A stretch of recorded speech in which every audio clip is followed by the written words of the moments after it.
Assalamualaikum warahmatullahi wabarakatuh. Sahabat Naiko Islam, dunia hanyalah tempat persinggahan, sedangkan akhirat adalah alam keabadian, dan alam kubur adalah awal perjalanan manusia menuju akhirat. Ada dua jenis nasib manusia di alam kubur. Yang pertama, bernasib baik karena mendapatkan surganya Allah Subhanahu wa Ta'ala, dan yang kedua, bernasib buruk karena dilemparkan ke dalam api neraka yang menyala-nyala. Sebuah hadis sahih panjang Al-Bakhara bin Azib yang diriwayatkan Imam Ahmad mengisahkan perjalanan dua jenis nasib manusia di alam kubur. Suatu hari kami mengantarkan jenazah salah seorang sahabat Nabi Shallallahu Alaihi Wasallam dari golongan Ansar. Sesampainya di perkuburan liang lahat masih digali, maka Rasulullah Shallallahu Alaihi Wasallam pun duduk menanti, dan kami juga duduk terdiam di sekitarnya. Seakan-akan di atas kepala kami ada burung gagap yang hinggap. Dua jenis nasib manusia di alam kubur. Nasib manusia di alam kubur calon penghuni surga. Rasulullah Shallallahu Alaihi Wasallam memainkan sepotong dahan di tangan ke tanah.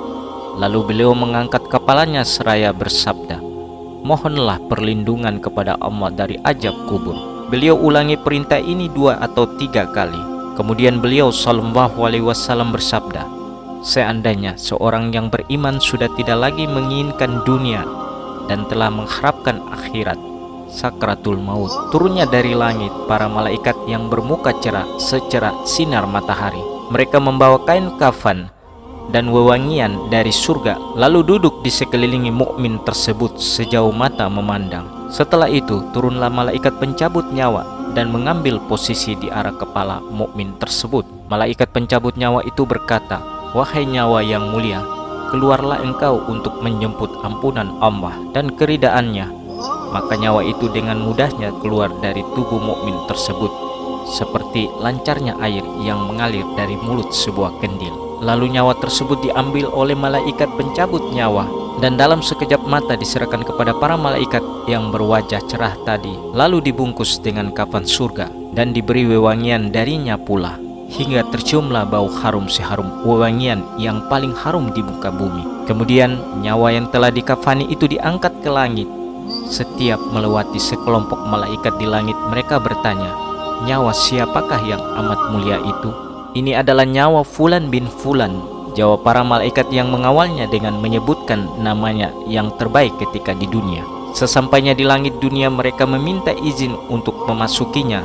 Lalu diizinkan, maka seluruh malaikat yang ada di langit itu ikut mengantarkannya menuju langit berikutnya, hingga mereka sampai di langit ketujuh. Di sanalah Allah Subhanahu wa Ta'ala berfirman, "Tulislah nama hambaku ini di dalam kitab Illiyin.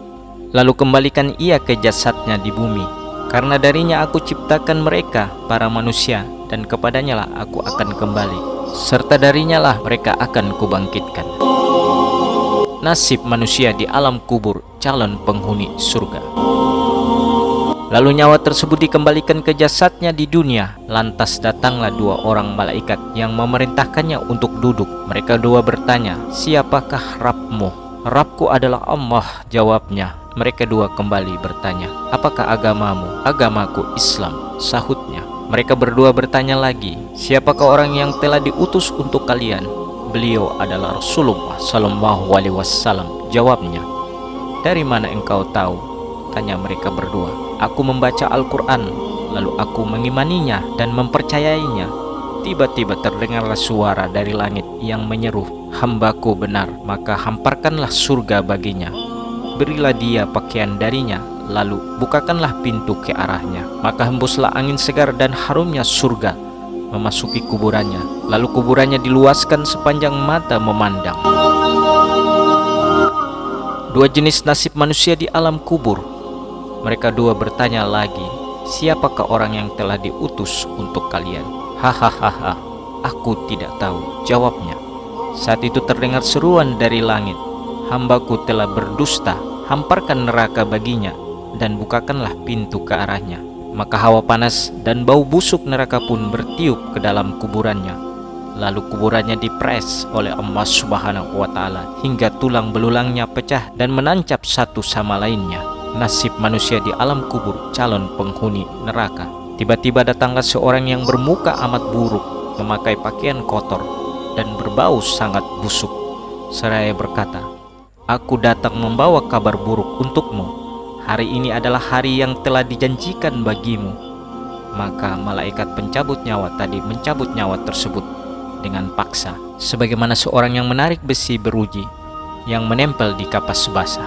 Orang kafir itu seraya bertanya, "Siapakah engkau?" Wajahmu menandakan kesialan. "Aku adalah dosa-dosamu," jawabnya. "Wahai Rabbku, janganlah engkau datangkan hari kiamat," seru orang kafir tadi.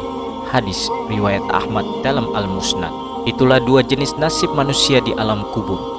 Bagi yang bernasib baik karena telah bertakwa kepada Allah Subhanahu wa Ta'ala selama di dunia, tentu keberuntunganlah yang dia dapatkan. Sebaliknya, bagi orang-orang yang telah mendustakan Allah Subhanahu wa Ta'ala, maka seburuk-buruknya balasanlah yang akan dia dapatkan. Semoga dengan adanya video ini semakin menambah keimanan dan ketakwaan kita kepada Allah Subhanahu wa Ta'ala demi meraih ridhonya. Wallahu a'lam bishawab. Assalamualaikum warahmatullahi wabarakatuh.